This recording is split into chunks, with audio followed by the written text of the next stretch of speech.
Seja muito bem-vindo, muito bem-vinda ao nosso segundo episódio do podcast da Novo Social. E hoje a gente vai falar de um assunto muito bacana, mas que traz muita dor de cabeça para os gestores sociais. Então, como foi falado no nosso episódio anterior, a Novo Social é composta por duas empresas que trabalham no terceiro setor, que é a Projetize e o Escritório de Contabilidade Souza Lopes.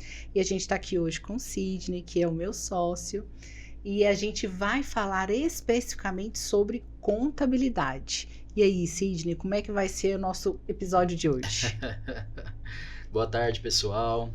Hoje nós vamos falar dessa tão discutida e às vezes causa tanta dor de cabeça no terceiro setor, contabilidade. E aí a gente vai compartilhar um pouco das experiências já dessa nossa atuação no terceiro setor, quais são as dificuldades a que se presta a contabilidade, quais são as necessidades dessa escrituração, enfim, baseado nessa experiência e na nossa expertise de estudos, atuação, falar um pouco sobre isso, né? E trazer aí algumas recomendações valiosíssimas para todo gestor social fazer aquilo que precisa ser feito e descansar tranquilo quando se fala em contabilidade. Para a gente poder esclarecer para as pessoas que estão nos ouvindo agora, a gente precisa nivelar alguns conceitos, né? Nós temos dentro do terceiro setor, que é o nosso foco aqui nesse podcast, várias áreas de atuação e que profissionalmente acabam sendo impactadas no nosso dia a dia. Então a gente tem que ter, por exemplo, uma assessoria jurídica para poder tratar, né, das ordens do universo jurídico, né, do mundo documental, estatutário dentro da nossa instituição. E a gente tem os projetos sociais, que muitas vezes é onde as pessoas mais focam quando estão no terceiro setor. Sim. Tem que fazer projeto e tal, mas se esquecem de um dos mais importantes. Eu acredito que mais do que projeto, né, a gente precisa estar em dias com as nossas obrigações.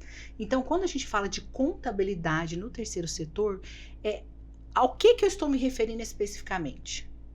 Bem, é preciso fazer primeiramente, então, uma conceituação do que uma assessoria contábil presta para o terceiro setor. E aí, dentro dessas soluções que uma assessoria contábil presta, nós temos um dos trabalhos que é a contabilidade, né? Comumente, o terceiro setor ele recebe, os escritórios prestam os seguintes serviços para uma entidade do terceiro setor, e todos eles necessários, tá? A escrituração contábil em si, que eu vou falar mais detidamente sobre ela, a escrituração fiscal, sim, embora as entidades do terceiro setor gozem de imunidade e isenções, e essa é uma dúvida muito comum, Sidney, existe mesmo a necessidade de ter uma escrituração fiscal? A minha entidade é imune, a minha entidade é isenta? A gente escuta muito isso, né? Ela não paga impostos? Sim, mesmo que ela tenha legalmente esses benefícios, ela tem obrigações a cumprir, e nós chamamos até de obrigações acessórias, que é a entrega de declarações. Existe também o trabalho ali de assessoria trabalhista e previdenciária, que também se aplica para as entidades do terceiro setor. Isso vai ser assunto para um outro podcast, um outro episódio, né, onde nós podemos falar aí sobre as principais obrigações trabalhistas e previdenciárias aplicáveis. E por fim, tem também a assessoria societária, ou paralegal, como nós chamamos, que é essa parte de regularização de estatutos em conjunto com assessoria jurídica, atas, enfim, toda essa parte registral, digamos, da entidade. Então, dentre as várias soluções que uma contabilidade, né, ou um escritório de contabilidade presta, nós temos aí uma delas como sendo a assessoria contábil, que é exatamente a elaboração, tá, e a divulgação das peças contábeis, relatórios contábeis obrigatórios, definidos em lei para o terceiro setor. Então, uma entidade do terceiro setor, por força legal, ela tem que preparar algumas obrigações, algumas declarações, alguns relatórios contábeis. E aí surge uma pergunta que é consequência dessa afirmação. Sérgio, quais são?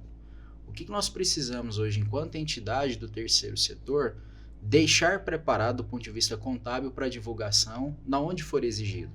Nós temos algumas peças obrigatórias. A lei as define como balanço patrimonial, a demonstração de resultado do período, a demonstração das mutações do patrimônio líquido, a demonstração dos fluxos de caixa e as notas explicativas. Jesus amado, ou seja, não dá para abrir uma organização social simplesmente com o ímpeto de querer fazer um projeto social sem observar paralelamente e é paralelo, mas anda junto toda essa questão contábil, né? Exatamente. Lembrando aqui que não é uma opção, é uma obrigação legal. Os nomes, né, são estranhos. A gente, até quando divulga, fala sobre essas demonstrações, usa siglas. Balanço patrimonial é o BP, a demonstração de resultado é a DRP ou a DR, né? DMPL, DFC, notas explicativas. Mas são peças definidas em lei que têm condições exatamente de evidenciar aquilo que a entidade faz e aonde ela aplica os seus recursos.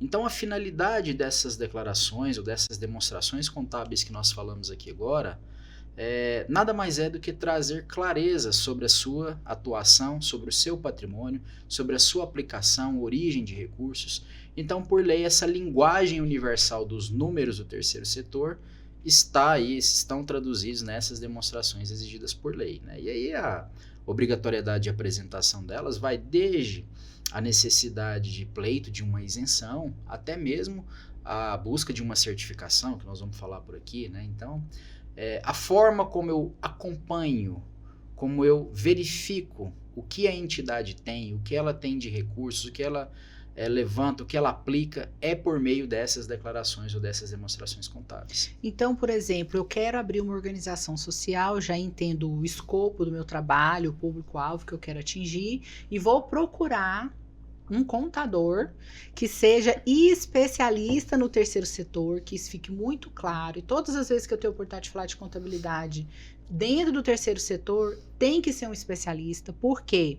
Porque muitas vezes, como a gente entra no social muito pelo emocional, existem pessoas à nossa volta que querem contribuir voluntariamente. E muitas vezes a gente recebe essa oferta, né? Não, eu sou contador, eu quero fazer uma entrega social, a minha forma de contribuir, eu vou ser voluntariamente, você voluntário da parte contábil da tua organização social. E eu vejo que, apesar da boa vontade desses profissionais, a maioria, quando não são especialistas no segmento, acabam criando uma situação lá na frente, às vezes não no primeiro momento, mas identificada lá na frente, que traz tanto problema e que até necessidade de retificação de documentações assim, de muitos anos para trás. Então, todas as vezes que vocês me virem falar de contabilidade, eu vou sempre frisar, tem que ser um contador do terceiro setor. Souza Lopes faz a contabilidade do terceiro setor e gente, isso não é brincadeira. Depois não é fácil você parar para refazer 5 anos de contabilidade, porque precisa, por exemplo, pleitear um SEBAS da vida.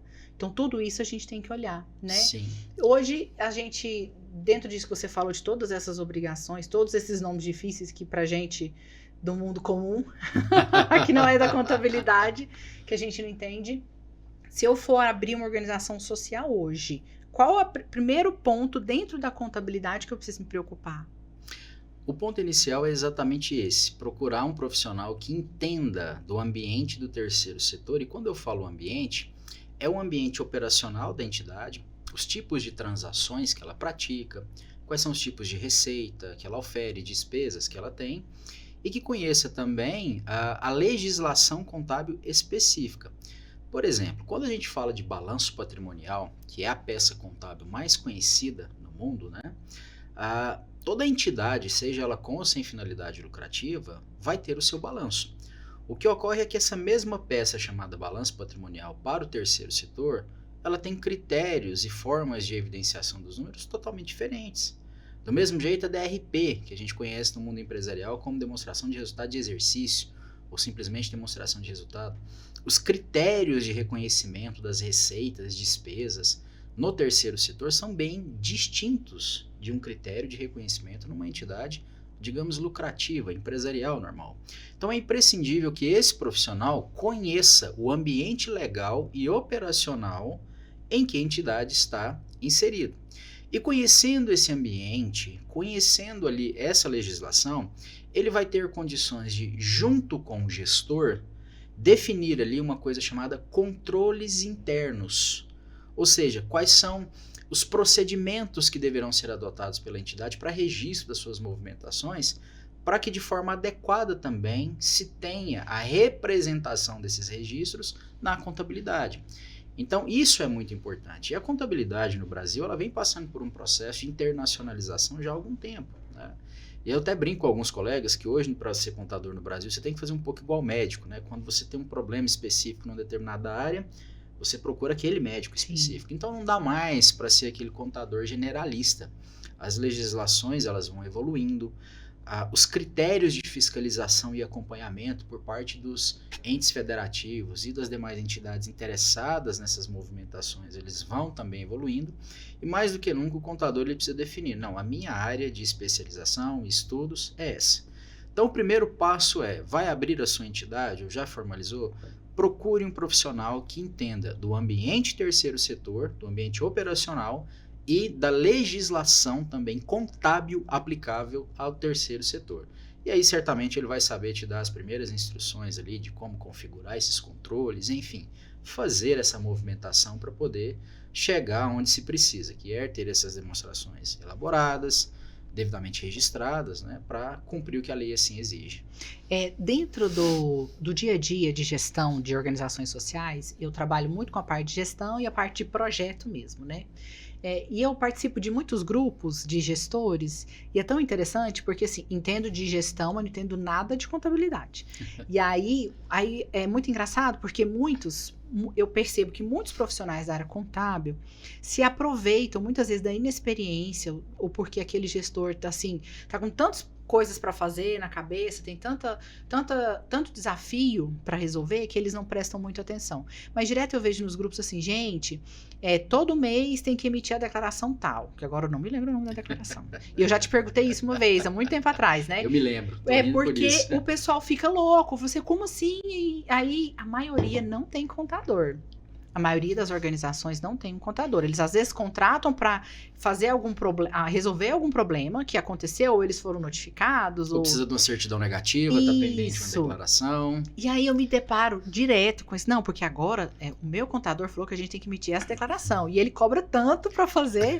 Então o cara não sabe nem como que é a organização, não conhece a situação, já está cobrando o valor de uma peça que ele tem que fazer. E assim, eu fico observando, normalmente eu não falo muito dentro desses grupos, assim, porque é difícil, né? A gente tá lidando com... Quando a gente fala aqui, e vem nesse podcast falar para vocês, é preciso um contador especialista no terceiro setor, isso a gente tá quebrando paradigmas. A gente tá literalmente mexendo numa cultura que até pouco tempo era o meu amigo contador que ia fazer voluntariamente. Então, quando eu falo que precisa, eu também automaticamente estou falando para esse gestor que ele vai ter que desembolsar, sim, valores para pagar esse profissional pelo serviço que ele vai fazer. É um trabalho, né? Contratado, ele precisa investir, assim como ele investe em outras soluções que demandam ali a intervenção de um profissional especializado. Não, e muito importante, como você falou, porque se eu quiser participar de um edital, de um chamamento público, se eu quiser firmar um fomento com um município onde eu esteja, e o que quer que seja, eu preciso estar com todas as minhas obrigações contábeis, né? Que é até a minha próxima pergunta que eu vou te fazer, porque senão eu não consigo estar habilitado para poder receber verbas oriundas, especialmente de verbas públicas, né, para eu poder exercer ali, executar o tão sonhado projeto social que eu gostaria de implementar. E falando dessas obrigações, se eu for pensar assim, em termos geral, para ficar bem simples para quem está ouvindo a gente, quais são aquelas obrigações com os nomes mais simples possíveis que a gente teria que ter durante o ano? E falo isso, por exemplo, eu sei que todos os anos, até o dia 31 de abril, eu tenho que entregar um relatório de atividades para os conselhos onde eu estou registrado, para o Ministério Público, né? Se eu sou fundação, então eu tenho uma obrigação legal de cumprir isso aí. E esse relatório tem data. E dentro da contabilidade, como é que isso funciona? Novamente esclarecendo sobre essa questão de obrigações, né? As pessoas jurídicas no Brasil, geralmente elas têm duas naturezas de obrigações quando a gente fala principalmente tributárias, fiscais. Que são as obrigações principais, ali aquelas de recolher o tributo, o que no terceiro setor boa parte tem imunidade ou isenção, e as acessórias, que são as prestações de informações, as declarações, né? Num escritório de contabilidade que cuida do terceiro setor, e aqui eu quero abrir um leque um pouco mais. A gente tem obrigações relacionadas à contabilidade em si, que são essas peças elaboradas e transmitidas. Aí é que está o detalhe, elas são transmitidas para alguns entes, principalmente para a Receita Federal. E nós temos também obrigações, transmissões que vão ser feitas no âmbito fiscal, trabalhista e previdenciário. Então, quando a gente fala de obrigações, o leque é muito amplo, né? Mas eu quero falar no tema central desse podcast hoje sobre as obrigações relacionadas à escrituração contábil, né? Uma vez que você, ao longo do ano, e aí não adianta, né, chamar um profissional uma vez por ano para ele montar ali alguma coisa e entregar, não. Essas demonstrações que nós mencionamos aqui com esses nomezinhos complicados, elas dependem ali de um trabalho, de uma atuação ao longo do ano. Então o profissional ele precisa estar em alinhamento com essa gestão para bem registrar ali os fatos e atos contábeis ao longo de um tempo. Só que uma vez que isso é concluído, que você termina de fazer os registros, agora vem a hora de dar ciência desses registros, dessas movimentações, para as partes interessadas. E dentro da contabilidade, do registro contábil, qual é a principal declaração hoje que o terceiro setor precisa cumprir? Na verdade, são duas. O que define se uma delas vai ser obrigada ou não é o volume ou a receita oferida naquele ano. E a regrinha, Camila, é assim, ó. Fechou o ano, por exemplo, de 2024, né? Lá em 1º de janeiro nós temos o início do exercício, 31/12 o término do exercício. Então, o exercício coincide com o ano civil. Quando for em 2025, ou seja, o ano seguinte, nós teremos essas declarações referentes a 2024, ou seja, ao ano anterior, para serem entregues. E nós temos duas, então, relacionadas a essa movimentação financeira que aconteceu nesse ano e precisa ser registrada e declarada. A primeira delas, nós a chamamos de escrituração contábil digital, ou ECD. Basicamente, traduzindo, é pegar essa sua contabilidade que foi registrada no ano anterior, colocá-la dentro de um arquivo digital no padrão definido pela Receita Federal e enviar para ela. Isso é enviado num ambiente que a gente chama, outro nomezinho estranho aqui, chamado SPED. A ECD é parte do ambiente do SPED. Então, quando um fiscal, qualquer pessoa interessada por parte do governo quer te auditar, ele não vai olhar livros, ele não vai olhar ali aquilo que você registrou no cartório. Antigamente a gente registrava os balanços no cartório, né? Ele vai olhar aquilo que digitalmente você informou e precisou da assinatura do contador da entidade. É uma assinatura digital. Então, isso cai em sistemas da Receita e ali ele vai acompanhando. Só que essa ECD, e aqui é muito importante o pessoal ter em mente essa diferença, é muita confusão que se faz. Ela só é obrigatória para entidades que têm arrecadação superior a R$ 4.800.000 no ano de referência.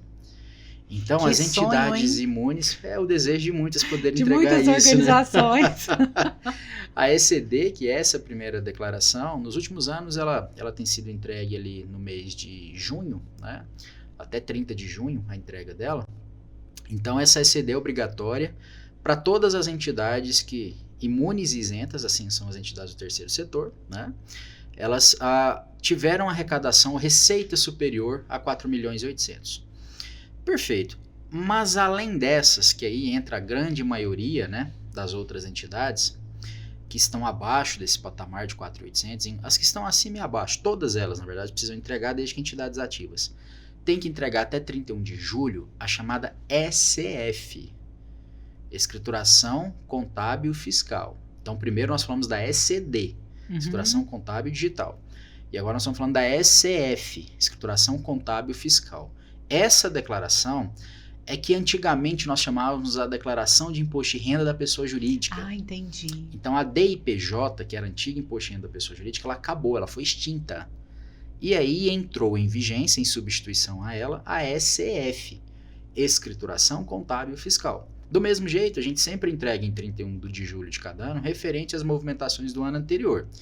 E do mesmo jeito, nós precisamos ter registrados todas as transações que a entidade teve, tá? A falta de entrega dessa declaração é um problema seríssimo. Além de gerar multas pesadas, impede a emissão de certidões negativas no âmbito da Receita Federal e, em termos práticos, quando você não entrega, e o que muito contador faz, a gente tem que tomar muito cuidado também, entrega ela zerada, sem movimento, basicamente nós estamos prestando uma informação incorreta para o fisco.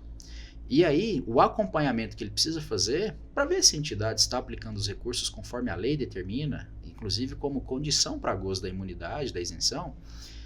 Se você não entrega essa declaração a contento, você está ali, então, impedindo esse processo de acontecer, de fiscalização, e problemas enormes podem ser trazidos para a entidade aí ao longo do tempo, né? Então, aqui, isso para falar em resumo, né? As falas são grandes, não tem jeito, só das obrigações de ordem contábil, das escriturações. ECD e SEF são as duas principais relacionadas à movimentação financeira escriturada em contabilidade que as organizações precisam manter. E assim, dentro dessa sua fala, você coloca que é preciso ter controles para que, por exemplo, essa informação chegue para você. Exatamente. Você é o contador, mas essa informação precisa chegar para você de alguma forma. E, né? Então, assim, acredito eu aqui que nós estamos falando de processos internos da organização que precisam estar muito bem estruturados para que você consiga obter a informação correta para passar para frente, que seja para receita ou não sei, né?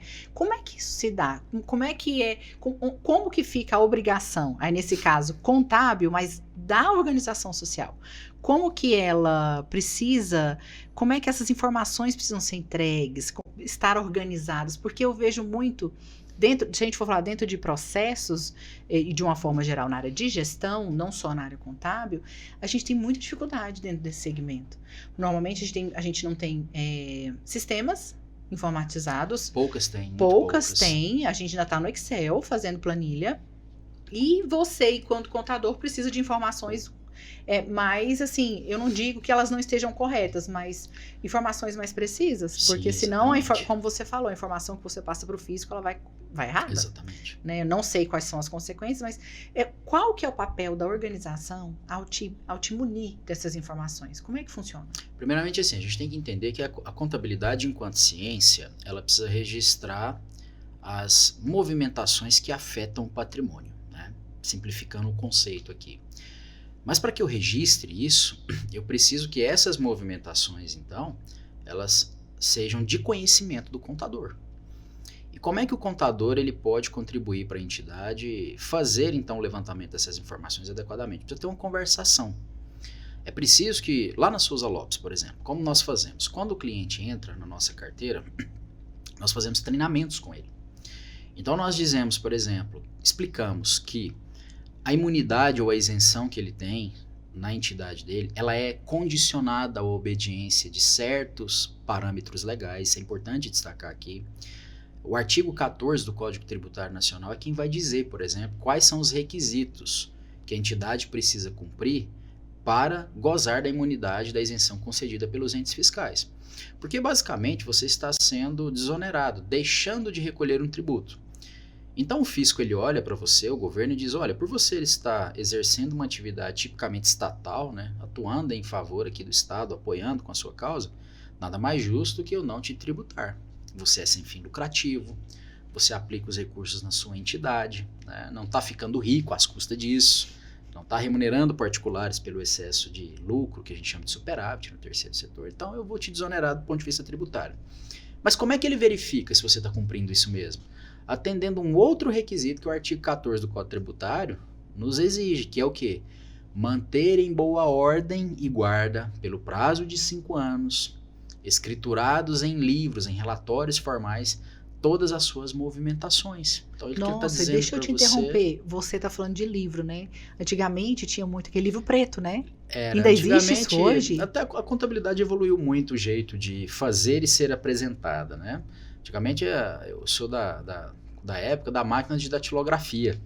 Ai, não fala não, eu fiz curso de datilografia. E a gente fazia os registros contábeis numa máquina de datilografia, depois encadernava ali aquelas folhas, né? Mas muito antes disso o pessoal usava até aquele sistema da gelatina ainda, colocava numa folha carbonada, prensava numa gelatina ali no livro e saía as inscrições. Gente, não é da minha época esse negócio de gelatina, eu nem sabia, que isso fique bem claro.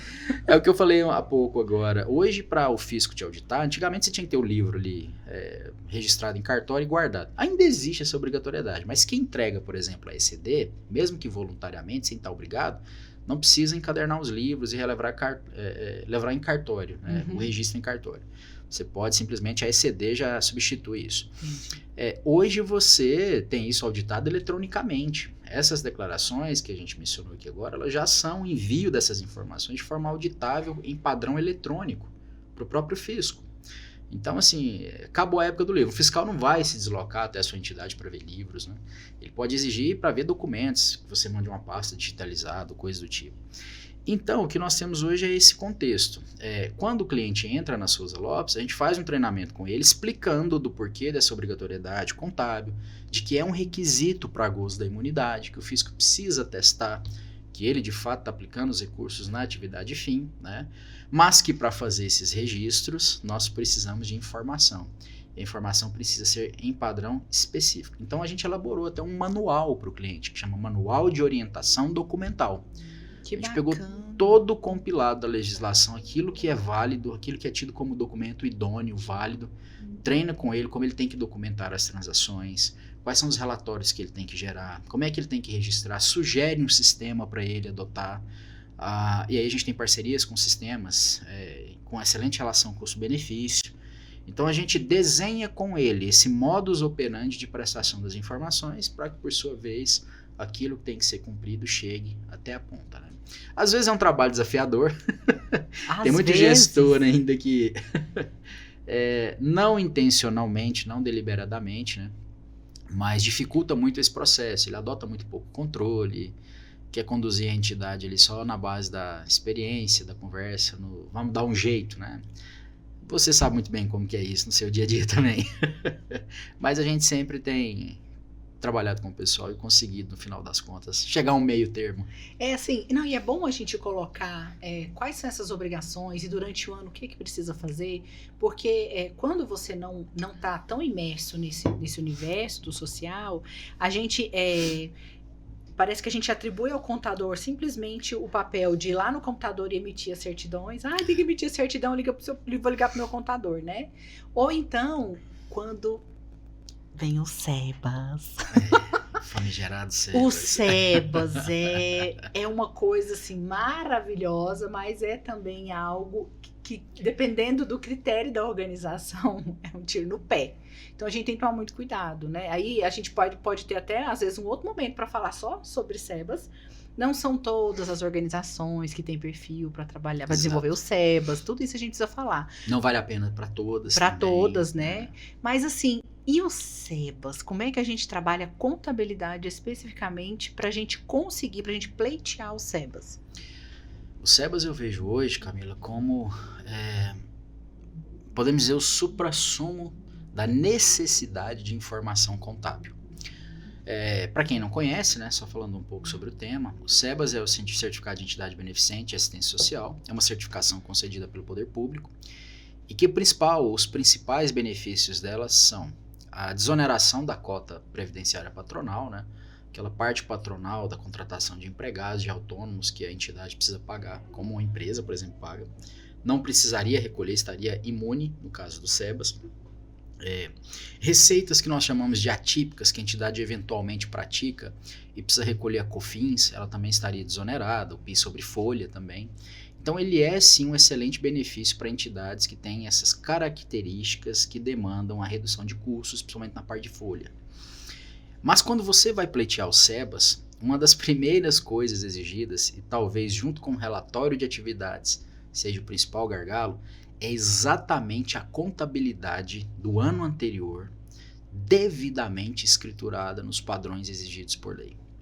E aí eu faço aqui uma consideração.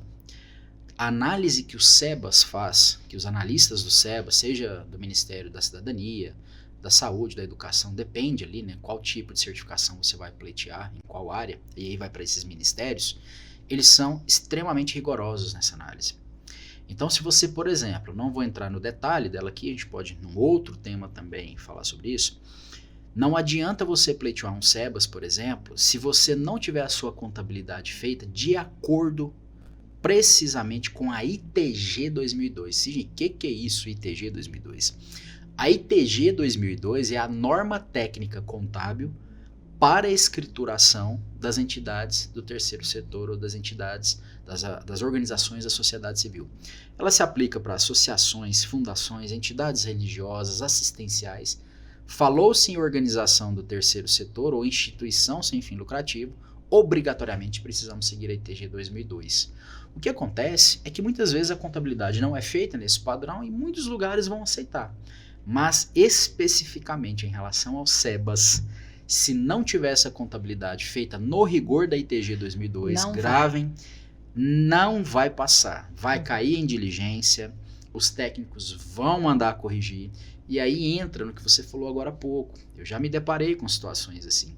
Entidades que às vezes para pleitear uma situação ou outra, tem que retificar a sua escrituração de muitos anos anteriormente, ou pelo menos de 1 ou 2 anos anteriormente, para poder entrar com esse pleito, né?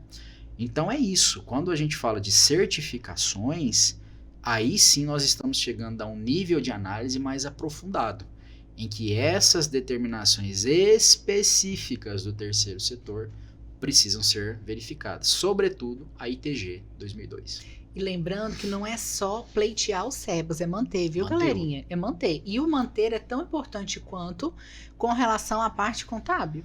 Porque anualmente, nesse último ano, o Ministério de Assistência Social mudou algumas coisas, né, dentro do SEBAS, e declarações que já haviam sido entregues precisaram ser retificadas, precisaram acudir novos modelos. Então, assim, o SEBAS, uma vez que você pleiteia, é sempre a manutenção dele, e sempre você vai ter, eu não sei se é o nome correto, aí você me corrige, obrigações acessórias para que a gente consiga manter ele e fazer com que os benefícios que ele traz possam ser mantidos. Você precisará fazer apresentação periódica de documentos para renovação. Então, essas apresentações incluem as demonstrações contábeis, logicamente, que os relatórios de atividade, as cláusulas estatutárias específicas para conceder a certificação, mas a contabilidade, que é o tema hoje central aqui, ela vai sempre precisar estar feita de acordo com a ITG 2002, repito, que é a norma técnica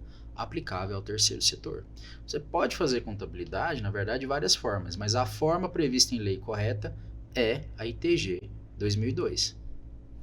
Gente, é muito difícil, né? O que você recomendaria para aquela organização que ainda não está com a sua escrituração contábil em dias, ou que está fazendo, de repente, o que eu vejo muito acontecer, especialmente quando a gente fala de algumas organizações que elas vêm de base religiosa, elas antes eram igreja, considerada igreja, aí abriram a associação para poder... braços sociais, isso, né? para desenvolver atividade assistencial.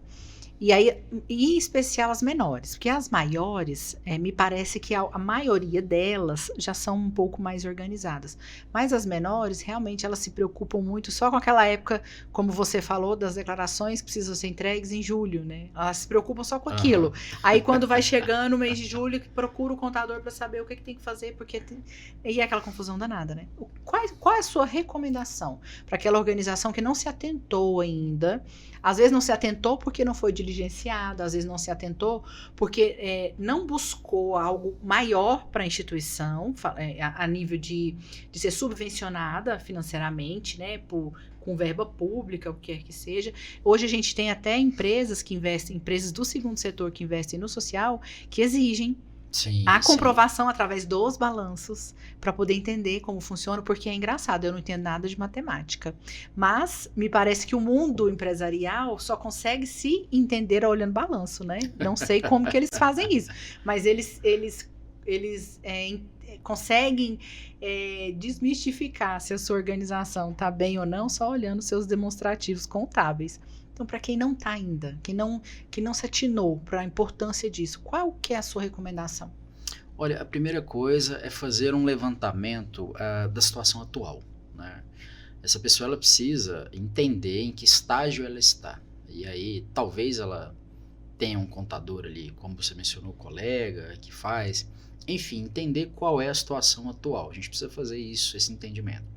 A partir desse levantamento e compreendendo ali que não está cumprindo todos os requisitos, procurar um profissional contábil especializado no segmento. Até mesmo para ele poder, então, analisar com a especificidade de cada instituição e dizer, olha, aqui você tem isso, não tem aquilo, né? E aí sim, a partir dessa análise, começar esse processo de adequação. Por que eu digo processo? Porque é uma coisa que muitas vezes você não consegue fazer do dia para a noite. Lembra, nós falamos aqui de controle, né? Então, não adianta, a partir de hoje nós vamos fazer a contabilidade com o padrão da ITG 2002, mas até que se consiga de fato, esse profissional vai ter que sentar com essa entidade, dizer, olha, vocês têm que praticar tais operações de tal jeito, documentar essas transações de tal jeito, vocês vão precisar controlar isso, controlar aquilo. Enfim, o primeiro passo é o diagnóstico da situação atual e a procura de um profissional que vai ter condição ali de traçar as linhas mais concretas para evoluir para isso. E nós temos que lembrar sempre o seguinte, mais uma vez eu repito, é obrigação. Você talvez não vai pleitear um SEBAS, mas você de repente vai pleitear uma isenção de taxa numa prefeitura. Você vai pleitear uma isenção que a prefeitura concede para essas entidades. Hoje, em alguns municípios, como por exemplo aqui em Anápolis, a fiscalização ela vai de forma objetiva te pedir, olha, me apresente as suas demonstrações contábeis oficiais para que eu verifique se você de fato é uma entidade do terceiro setor que está aplicando na sua atividade fim. Se você não apresentar isso, o seu processo não é nem analisado. Ele é indeferido de imediato, você não apresentou a peça. Então, assim, essa ausência pode custar caro para você, porque as condições para reconhecimento das imunidades e isenções, elas existem, e uma delas é ter condições de evidenciar nas peças contábeis formais se você de fato é uma entidade do terceiro setor. Como é que eu provo que eu sou uma entidade do terceiro setor? Não é declarando, é apresentando documentos, e um dos principais são as peças contábeis, porque é lá que vai demonstrar com que eu gastei, como eu arrecadei. E aí, se isso for vinculado ao terceiro setor, perfeito, você descansa tranquilo e caminha tranquilo na sua jornada aí. E essas são normas, só para a gente deixar claro, não é que do município onde eu estou, é do Brasil inteiro, né? Onde quer que eu tenha uma organização social, essas são normas federais. Toda organização social precisa cumpri-las, ou estou errada? Não, está certa. A gente tem, tanto no âmbito federal, né, o ente federativo União, estados e municípios. Então, quando a gente fala de tributos de competência do estado, como por exemplo as taxas de fiscalização e alvará, que isso é competência das prefeituras cobrarem, aí ela vai ter a exigência dessas documentações.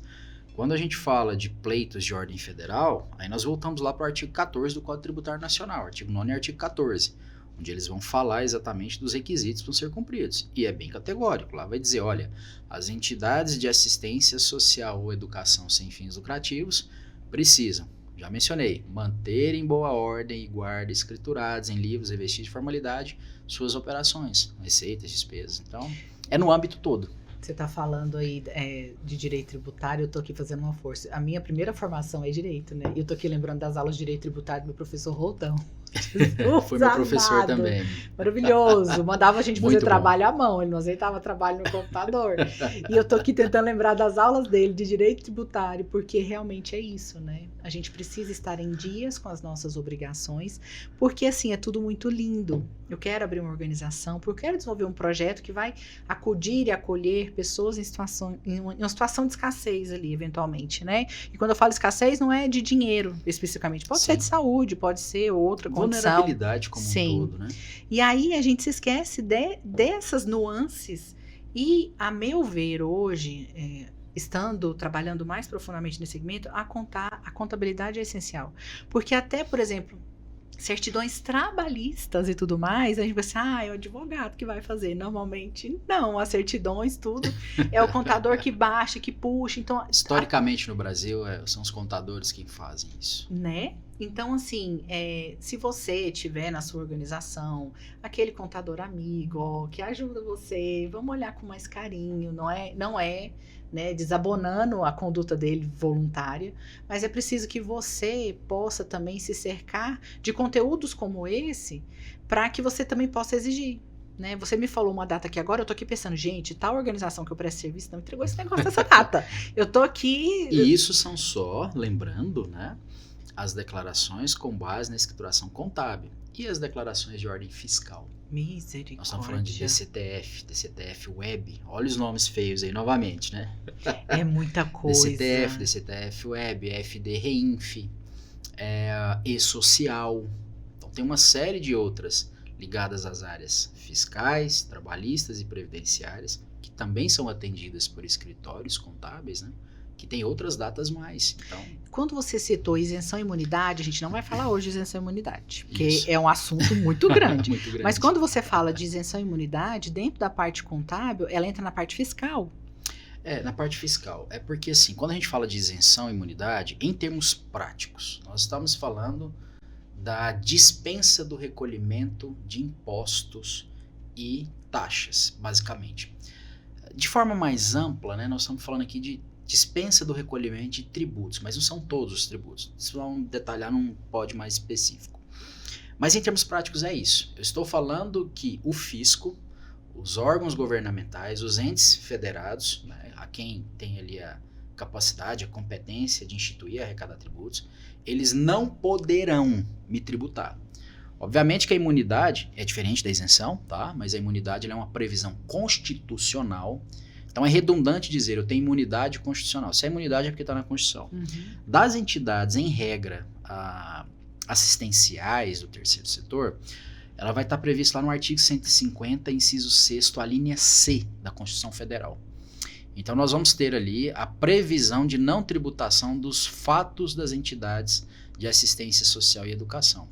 Então, ao mesmo tempo que o fisco, que o governo, né, me diz, olha, isso aqui não pode ser tributado, porque essas entidades elas não têm finalidade empresarial lucrativa.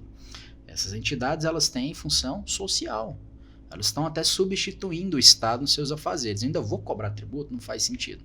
Só que ao mesmo tempo que ele fala isso, ele fala, todavia, para que essa imunidade seja válida, essas entidades têm que cumprir esse requisito. E aí vem o artigo 14 do Código Tributário dizendo quais são. Ela tem que ser sem fim lucrativo, ela tem que aplicar os seus recursos no país, ela tem que aplicar os recursos na sua atividade fim, não pode remunerar particulares por seu capital e fazer a escrituração e guarda das suas documentações, comprovando as suas transações. Né? A isenção ela já é uma previsão do ente, ou seja, o fato ali ele é tributável. Por exemplo, aqui em Anápolis nós temos a isenção das taxas para as entidades associativas de assistência social. O fisco poderia tributar? Poderia, mas ele deliberadamente, não porque tem uma imposição constitucional, ele decide não tributar, é uma política dele, município. A isso nós chamamos de isenção. E isso varia de município a município? Varia de município a município. Por exemplo, aqui em Anápolis, que é o nosso município base, né? Aqui nós temos a previsão da isenção das taxas de fiscalização e alvará para as entidades em linhas gerais assistenciais sem fins lucrativos. Se você vai em outro município, pode não ter essa isenção. Porque a isenção ela é variável. E como é que... E já fica na dica aqui para o gestor antenado. Se no meu município não tem, eu vou atrás de onde? Para que a gente consiga iniciar um processo desse que beneficie as organizações sociais? Essa isenção ela precisa estar prevista no Código Tributário de Rendas do município, no Código Tributário do município. Então ela precisa ser uma iniciativa ali do próprio legislativo, daquela municipalidade, né? Você pode procurar um vereador, pode procurar ali o poder legislativo local para fazer uma movimentação nesse sentido. Que né? bacana, nós estamos em época de eleição, hein, galera? Os vereadores estão por aí, vamos prestar atenção nisso. Porque é bom a gente falar disso, sabe, Sidney? Eu fico vendo, assim, às vezes nós do terceiro social, a gente terceiriza também muita responsabilidade para as pessoas por conta da causa que a gente acode. Né? Só que muitas vezes a gente esquece, se para eu poder fazer jus a uma isenção dessa, a imunidade é federal. A imunidade é federal. É constitucional, mas, né? Isso. Então é fato. Para eu fazer jus a uma isenção dessa, se ela pode ser pleiteada através de um vereador, né?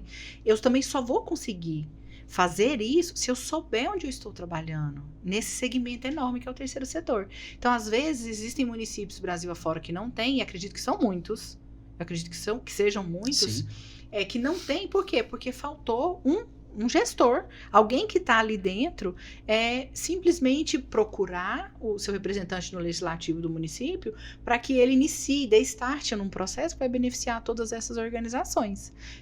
Então, é muito importante que a gente vai votar agora. E que a gente exerça o nosso voto com pessoas que estejam realmente comprometidas, inclusive com o terceiro setor. Porque, assim, a gente encontra nesse caminho muitas propostas e o terceiro setor, ele precisa hoje realmente estar dentro desse movimento, porque a gente é um braço ali, querendo ou não, do primeiro setor. Sim. A gente é um braço que pode ser mais eficaz, né? Se a gente souber literalmente o segmento onde a gente está atuando. Então, quando você fala de isenção, e agora a gente tem as campanhas aí dos vereadores, é preciso que a gente esteja bem antenado no que está acontecendo nesse universo político, porque se é um start que vem do legislativo, ele pode começar a partir de mim, que sou organização e preciso, né, que vai fazer muita diferença desses valores, dessas isenções. Às vezes, num primeiro momento, não, mas a gente não sabe como isso vai se dar no futuro, né? Exato. E é importante, e essa é uma orientação que vem do contador também. Sim, sim. É importante que você procure. Se você hoje, vamos falar aqui de voltar na questão anterior, né? O que fazer se você não sabe como é que tá? Procure, inclusive, o seu contador e verifique se os pleitos de isenção e imunidade eles já estão protocolados, os reconhecimentos, né? Porque se isso já está em andamento, certamente você já tem um despacho do município, reconhecendo ou não, dependendo da sua particularidade ali. Mas lembrando que a imunidade aí não é critério do município conceder ou não, é só reconhecer, porque a previsão é constitucional, né? Lembrando que, por exemplo, se uma entidade ela tem uma entidade assistencial, ela tem um imóvel onde ela funciona, é de propriedade dela. Obrigatoriamente, a prefeitura tem que reconhecer a imunidade do IPTU. Ela não pode decidir se quer ou não reconhecer, ela só vai atentar se você cumpre os requisitos. Cumpriu, a imunidade é fatal, não tem como ser negada. Ai, você falou de IPTU, hoje foi um dos assuntos do grupo também que eu participo, né? Porque a gente precisa, né, que o IPTU funcione. Aí entrou uma pessoa e falou assim, gente, mas já existe, até mandou o formulário, que eu achei muito oportuno. Eu recebi esse formulário. Ela mandou o formulário, olha, só vocês pleitearem aqui. Então, assim, Isso. às vezes, aí eu vou te fazer uma pergunta pessoal aqui pra gente caminhar pro nosso encerramento. Você tá há muitos anos nesse segmento. Você atua com centenas de organizações sociais hoje na Souza Lopes. E o que eu percebo muito, aí você vai me confirmar ou não, o que eu vejo hoje é que falta ainda, por parte do... Assim, excede muito boa vontade, mas falta ainda muito profissionalismo. Por exemplo, se eu for perguntar para um contador hoje, amigo meu que está me ajudando lá na minha organização, e fala assim, eu fiquei sabendo das declarações. Se você não souber qual declaração que é, como que isso funciona, se você não tiver buscado, né, informações a respeito, não precisa, já está tudo certo, já está tudo organizado, aí eu não sou da área, nesse caso eu não estou pagando, porque ele é voluntário, mas mesmo que eu esteja pagando, eu tenho que confiar que aquele profissional, o que ele me falou, é assim, pronto, né? Exato. Mas aí, dentro da sua experiência aí, de muitos anos, como é que os nossos gestores estão olhando para isso? O que você acha que de um tempo para cá estão observando mais? É algo que ainda precisa melhorar muito? Como é que você acha qual está sendo o olhar deles para a questão contábil? De uns tempos para cá, nós temos verificado assim uma proliferação até de cursos, treinamentos voltados para essa questão do terceiro setor. Muitas iniciativas até interessantes de conscientização, que esse gestor ele precisa se profissionalizar mais, ele precisa conhecer os vários aspectos que cercam uma entidade e por aí vai. Mas quando chega na área contábil, ainda é muito tímida essa evolução. Geralmente, quando ele vai tomar ciência, ele toma ciência de aspectos de gestão, mas não de contabilidade. Infelizmente, a contabilidade muitas vezes ainda é vista como um mal necessário, mas não como um aliado nessas questões. Sim. Mas tem melhorado. As pessoas têm tido mais informação, mais acesso, né? Mas acaba que por ser uma área extremamente técnica, muitas vezes se o contador falar, não é assim, pronto, ficou por isso mesmo, né? Você não vai ter condições ali de conhecer se poderia ter feito diferente ou não. Daí, já que você vai ter que confiar no profissional, e é isso que se espera mesmo, mais uma vez, procure aquele profissional que você tem certeza que já olhou essa situação, já sabe como proceder, já tomou as providências que são cabíveis já. E que seja especialista no terceiro setor, como a Souza Lopes é. Exatamente, né? Estamos aí para servi-los. Gente, eu espero que nós tenhamos conseguido elucidar, né, um pouco sobre esse universo contábil. A gente vai ter outras oportunidades para falar de contabilidade, de relatório de atividade, de isenção, é muito assunto. Hoje é um apanhado geral, né, sobre os aspectos contábeis, mas a ideia é que a gente agora, feita a abordagem geral, dentro dessa geral, pegue pontos específicos para poder ali destrinchá-los com mais calma, Sim. mais E aí nós vamos tranquilidade. colocar aqui na descrição do vídeo, desse nosso episódio, os contatos, né, da Souza Lopes, para que Sim, caso surjam dúvidas quando vocês estiverem assistindo esse material, vocês tenham acesso, né, ao Cid, né, a equipe dele, a Glaís, todo mundo que está lá para atender as organizações sociais em especial, e também para que vocês tendo acesso a esse conteúdo, vocês possam multiplicar e encaminhar para outros gestores que possivelmente estão precisando ouvir sobre contabilidade no terceiro setor. Falo mais uma vez, sempre que eu tiver oportunidade, eu vou falar que o contador tem que ser um contador específico. Né? A gente sabe da realidade difícil de muitas organizações com relação ao financeiro, mas literalmente um investimento que se sim, faz sim. para que a sua organização consiga andar dentro das normas legais e ter sustentabilidade financeira também, né? Aí nós vamos falar de processo em outro momento, nós vamos falar de projetos, tá tudo casado, tá tudo muito alinhado, né? E se qualquer dúvida, qualquer dificuldade, então com a descrição do vídeo a gente coloca os contatos de Sim. vocês, né? Para que as pessoas possam acessar e a gente vai colocar no nosso Instagram também. E lá acredito que o canal seja mais fácil para perguntas, né? Tirar dúvida. E acompanhe no canal da Novo Social também. Nós teremos lá Isso. outras matérias, outros tópicos abordados nesse sentido, e vai ser muito fácil nos localizar por lá. E você que está nos assistindo, se tiver alguma dúvida ou algum conteúdo que queira, eu acho que seria interessante a gente falar sobre isso, Isso. né? Manda pra gente, porque aí a gente vai destrinchar aqui com vocês, porque o nosso maior intuito, né, da Novo Social em específico, é fazer com que vocês tenham condições mais palpáveis, mais sólidas de desenvolver um terceiro setor embasados em fatos, né, em números, que seja um terceiro setor realmente mais profissional, para que vocês parem de sofrer tanto, para que vocês consigam projetar as ações sociais que querem fazer baseadas em algo sólido. Eu gostaria, mas eu não sei se dá, como é que vai ser. E a contabilidade é um aliado forte, né, dentro do Sim, terceiro setor.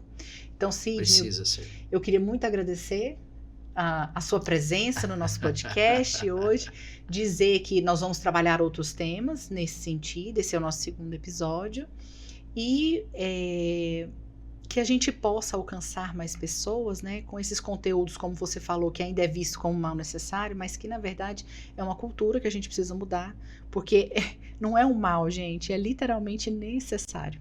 É É a verdade. própria vida da instituição, depende sim da questão da contabilidade, de um bom gestor contábil. E, ao contrário do que eu vejo por aí, a gente tem que ser parceiro do nosso contador, né? Não é só na hora que eu preciso desesperadamente de uma certidão, ou eu fui notificado porque eu preciso esclarecer, parará.